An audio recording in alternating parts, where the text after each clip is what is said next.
What's going on, everybody? Kalip's Tech here, coming back at you with another video. In this video, we're going to be taking a look at the TCL 20XE and going over whether or not this phone is a good phone to buy in 2022. Now, before we go any further, I do want to remind you to go ahead and hit that subscribe button. It helps out the channel a lot. But with that being said, let's get started. Now, the TCL 20XE has a 6.52-inch LCD display with a resolution of 720p, a PPI of 269, and an aspect ratio of 20:9. We got a water drop notch up here for the front-facing camera, and this camera is 5 megapixels. So this is definitely a pretty nice display. It's a good size for sure, not too large, not too small, because while it's not the biggest display you can get, it's going to be big enough to give you the benefits of having a larger display. So if you're streaming a video, viewing photos, playing a game, even reading, everything is going to show up decently large on this phone and look pretty nice. But at the same time, the phone is not going to be so large that you can't comfortably hold it in your hand or carry it in your pocket. In addition to this, even though it's only a 720p display, the image is decently sharp and the colors look nice too, despite it just being a regular LCD. In fact, even though these specs are almost the same as pretty much every other entry-level phone in this price range, I do think this display in general looks a lot better. Now for storage, this phone is getting 32 gigabytes of internal storage with microSD card expansion. Now 32 gigabytes isn't a whole lot, so if you're doing a lot on your phone, if you have a bunch of apps and data and stuff like that, then you might want to consider a different device that has more storage on the phone itself. But if you're more of an average user, even though you're probably still going to go through 32 gigabytes of internal storage pretty quickly, you can at least get a microSD card and offload your photos and videos and stuff like that. And as long as you watch what you put on your phone, you'll probably be fine for the most part. But again, keep in mind, 32 gigabytes really isn't a whole lot of storage, but that's really what we typically get with these entry-level phones. Now there's no wireless charging with this phone, but we do have a fingerprint scanner right here on the back,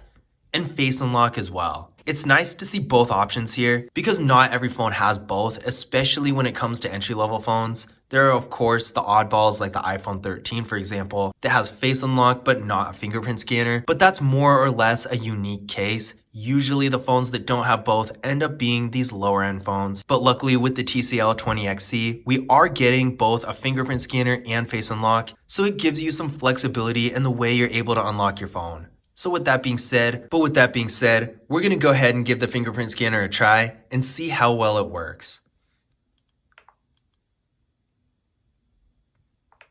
There we go, one more time. And there we go. So as you can see, this fingerprint scanner is real fast and responsive, no issues here, and in case you're wondering, face unlock is real fast and responsive as well. Let me show you. And as you can see, it unlocked pretty much instantly. One more time.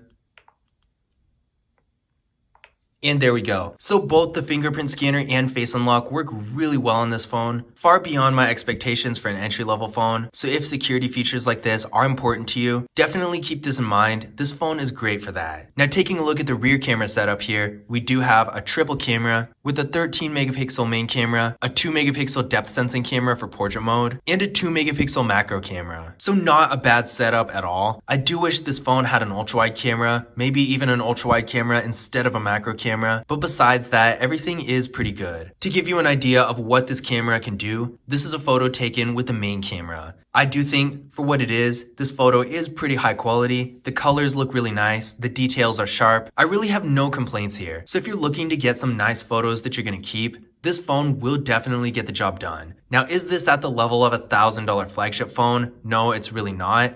But keep in mind for what it is, the photos taken with this phone's camera are going to be quite a bit better than the photos taken by the vast majority of other entry-level phones in this price range. Now here's a photo taken with portrait mode. This came out especially nice, considering that with a lot of entry-level phones, portrait mode usually isn't really that great. Usually there's some sort of distortion around the edges, the blur doesn't look right, the list of issues really goes on, but with this phone, I really don't have any complaints here. The background is blurred appropriately. Everything does look really nice and professional. So again, if you're going to be taking photos you actually want to keep, especially for social media and stuff like that, the TCL 20XE is going to be especially good for this purpose because not only does the normal camera work really well and take some nice photos, but portrait mode works honestly even better. Now this is a photo taken with a macro camera. In an entry level or even a mid-range phone, I typically just assume the macro camera is going to be bad quality because usually the macro cameras aren't that great. But with this phone, I was actually really surprised because this photo came out really well. The details aren't even grainy like they are with most macro cameras. They're actually really sharp. The colors look super nice and even the lighting is good. So while I'm not the biggest fan of macro cameras in general, if you do like to use that feature and want to get some photos with really close-up details, then this phone is going to be a great option because despite being an entry-level phone, the macro camera works really well. In fact, even better than a lot of mid-range phones I've used. So overall, I am really happy with the camera setup of this phone, at least the features it has. Again, I do wish it had an ultra-wide camera too, but the cameras it does have work really well. And if you're looking for a phone you can use to get some nice photos that you're going to keep for social media or something like that, then again, this phone is a great option for that. And compared to other phones in the same price range, the quality is definitely going to be up there. Now internally, this phone is getting 3 gigabytes of RAM with the MediaTek Helio P22 processor. I ran a Geekbench 5 benchmark test on this phone,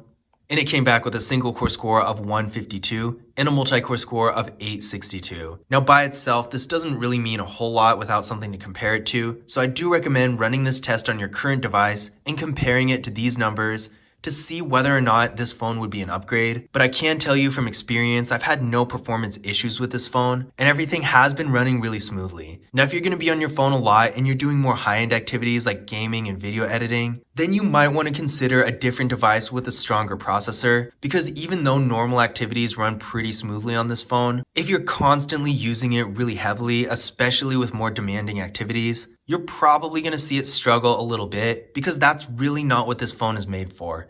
But if you're just using it for basic activities, like sending text messages, making calls, browsing the web, that sort of thing, then it's going to get the job done perfectly fine. Now for the battery, this phone has a 5,000 milliamp hour battery, so that's definitely a large battery. You can't really get a whole lot bigger than that. There's really only a small handful of phones out there that has like a 6,000 milliamp hour battery or something like that, and usually those are international phones anyway. So this phone basically has the largest battery size you can typically get, and that's of course going to give you a ton of battery life throughout the day. In fact, you're probably going to have multiple days of battery life. So even if you're using your phone heavily, you probably won't need to worry about your phone dying anytime soon. Even down the road, as the battery starts to degrade, which all batteries do, you're probably not going to notice it nearly as soon as you would with a smaller battery, since you're going to start out with so much more battery life than you need already. So if battery life is one of your top priorities, then this phone with such a large battery is going to be a great option. Now, unfortunately, this phone doesn't have NFC, but that's not too much of a surprise because entry-level phones don't typically have NFC anyway. In case you don't know what it is, NFC is the main technology behind contactless mobile payment services like Google Pay. So if you want to use Google Pay, unfortunately, you won't be able to with this phone because it doesn't have NFC. So now that we've gone over some of the specs of this phone, let's take a closer look at the hardware itself. On the left side here, we got the slot for the SIM card and the microSD card.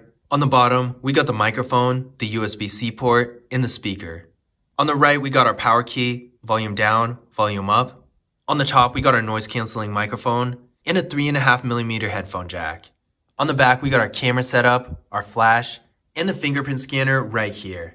Overall, I really do like the design of this phone. It may not have the thinnest bezels or a hole punch front-facing camera or anything like that, but it still looks really sleek and modern, and it really has a high quality, more premium feel to it. You can tell just by holding it, the materials are really good, and it has a real solid build overall. The phone also has a lot more weight to it than you would expect, which really adds to that premium feel. So in conclusion, is the TCL 20XC worth buying in 2022? I would say this phone is absolutely worth buying. If you're looking for a well-built entry-level phone with a large high-quality display for content consumption, a good camera that can take high-quality photos, a decent processor, a large battery, a sleek modern look, and overall a solid, more premium feel, then the TCL 20XC is going to be a great option. My only real complaints about this phone are that it doesn't have an ultra-wide camera, and the storage, I do think it could be a little better, but most entry-level phones aren't going to have a ton of storage anyway. So overall, despite a couple more minor shortcomings, I do think the TCL 20XC provides a lot of value in 2022, and compared to most other entry-level phones in this price range, this is one of the best entry-level phones you're going to find. But I hope you guys enjoyed the video, and I hope you found this information useful as well. If you did, don't forget to leave a thumbs up and subscribe to the channel. And as always, I will see you in the next video.